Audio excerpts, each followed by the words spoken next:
எரிவாயு தட்டுப்பாடால் எல்பிஜி நிலையங்களில் ஆட்டோ ஓட்டுநர்கள் ஆட்டோக்களுக்கு கேஸ் நிரப்ப குவிந்திருக்கிறார்கள். இது குறித்த கூடுதல் விவரங்களை தருகிறார் செய்தியாளர் நாகார்ஜுனா. நாகார்ஜுனா, நீங்க இருக்கக்கூடிய பகுதியில் என்ன மாதிரியான நிலவரங்கள் இருக்கு? ஆட்டோ ஓட்டுநர்கள் இது குறித்து என்ன சொல்றாங்க? நிச்சயமாக அமெரிக்கா, இஸ்ரேல், ஈரான் போர் பதற்றம் காரணமாக இந்தியாவிற்கு எரிபொருள் தட்டுப்பாடு என்பது ஏற்பட்டுள்ளது. குறிப்பாக அரபு நாடுகளிலிருந்து எரிபொருள் தட்டுப்பாடு காரணமாக உலகம் முழுவதுமே எரிபொருள் தட்டுப்பாடு ஏற்பட்டுள்ளது. இந்தியாவிலுமேயே குறிப்பாக எரிபொருள் தட்டுப்பாடு காரணமாக உணவகங்கள், பெரும்பாலான முக்கிய இடங்களாகிய பெங்களூர் உள்ளிட்ட நிலையங்களில் சிலிண்டர் வணிகத்திற்காக பயன்படுத்தும் எரிபொருள் சிலிண்டருடைய தட்டுப்பாடு என்பது ஏற்பட்டுள்ளதால் உணவகங்கள் மூடப்பட்டுள்ளது.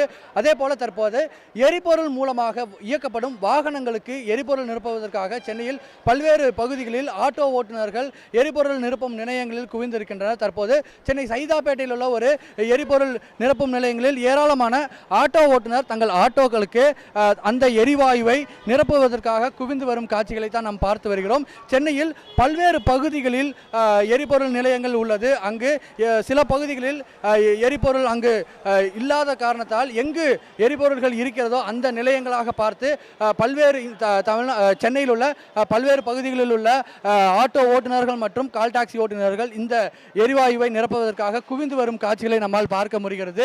தற்போது இந்த ஒரு ஆட்டோ ஓட்டுநரிடம் கேட்கலாம். அண்ணா, என்ன பிரச்சனை உங்களுக்கு? எப்போ எரிபொருளாக கிடைக்குதா? என்ன மாதிரி இருக்குங்க? இல்லை, இந்த 2 நாளாக தான் இந்த பிரச்சனையாக இருக்குது. இஸ்ரேல் இருந்தது உலக போர் தான் மெயின் காரணம். அதை நிறுத்தினாங்கன்னா மக்கள் நல்லா இருப்பாங்க. எல்லா இடத்துலையும் எல்லாமே பிரச்சனை இருந்துன்னு தான் இருக்குது. இதெல்லாம் ஒரு அரசியலாக பண்ணுறாங்கன்னு தெரியல. கேஸு எரிபொருள் கிடைச்சா தானே நாட்டு மக்களுக்கு மெயினான ஒரு சமையல் பண்ணுறோம். இப்போ இன்னொரு 4 நாள் எங்கள் வீட்டில் கேஸ் காலி ஆச்சுன்னா என்னென்ன பண்ண முடியும்? 20 நாள் ஒரு புக் பண்ணால் தான் 20 நாள் கழிச்சு வருதுன்றாங்க. இப்போ சாப்பிட்ற விஷயத்துக்கு எவ்வளோ தட்டுப்பாடாக இருக்குதுல்ல. இப்போ எங்களுக்கு வாழ்வாதாரம் இது. இந்த வாழ்வாதாரத்தையே நாங்கள் நாளைக்கு இன்றைக்கி ஃபில் பண்ணோம்னா தான் 4 நாள்லாம் வண்டி ஓட்ட முடியும். 4 நாள் கழிச்சு கேஸ் காலினா என்ன பண்ண முடியும்? இதுவும் சாப்பிட முடியும். இல்லை, 20 நாளுக்கு கிடைக்காதுன்றாங்க, ஒன்றுமே பண்ண முடியாதுன்றாங்க. நன்றி. அதுக்கப்புறம் நீங்கள் பார்த்துங்க. அதாவது எரிபொருள் தட்டுப்பாடு ஏற்பட்டால் தங்களது வாழ்வாதாரம் பாதிக்கப்படும் என்று இங்கு இருக்கிற ஆட்டோ ஓட்டுநர்கள் கூறுகிறார்கள். அதாவது சமையல் எரிவாயு, அதாவது வணிக பயன்பாட்டிற்காக பயன்படுத்தும் சமையல் எரிவாயு தட்டுப்பாடு காரணமாக உணவகங்கள் மூடப்பட்டுள்ளது பெங்களூர் போன்ற நகரங்களில்.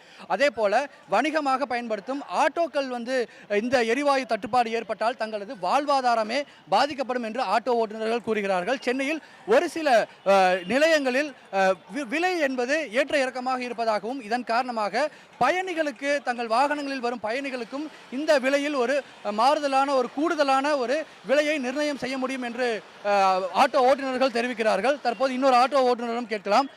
எரிபொருள் நிலையங்கள் இருக்கா? எந்த மாதிரியான தட்டுப்பாடு இருக்குங்க? இப்போ கஷ்டமாக தான் இருக்குது சார். அங்கே வண்டி ஓட்டுறது ஒரு கஷ்டமாக தான் இருக்குது. ஆட்டோ ஓட்டுறதுக்கு எங்களுக்கு அவ்வளோ வருமானமும் கிடையாது. எங்களுக்கு ஓலா, ஊப்பர், ராபிடோ வந்ததால் ரொம்ப கஷ்டமாக தான் இருக்குது. ஒரு கஸ்டமர் கிட்ட ஒரு 10 ரூபா எக்ஸ்ட்ரா கேட்டால் கூட ஒரு மாதிரியாக பேசுகிறாங்க. என்ன போதுமா அலையிறீங்களே கேட்குறாங்க சில பேர். அதனால் ரொம்ப கஷ்டமாக இருக்குது. ஆட்டோ ஓட்டுறதுக்கு ரொம்ப கஷ்டமாக இருக்குது எங்களுக்கு. எரிபொருள் தட்டுப்பாடு காரணமாக பல்வேறு பகுதிகளில் ஏராளமான பொதுமக்கள் சிரமங்களை சந்தித்து வருகிறார்கள். உணவகங்கள் மூடப்பட்டதால் பொதுமக்கள் பாதிக்கப்பட்ட நிலையில் தற்போது எரிபொருள் தட்டுப்பாடு காரணமாக வாகன ஓட்டிகளும் தற்போது இக்கட்டான சூழலில் அவர்கள் சிக்கி தவிக்கிறார்கள். இதனை ஒன்றிய அரசு உடனடியாக இதனை கருத்தில் கொண்டு இதற்கு தீர்வு காண வேண்டும் என்பதே அனைத்து பொதுமக்களின் கருத்தாக உள்ளது.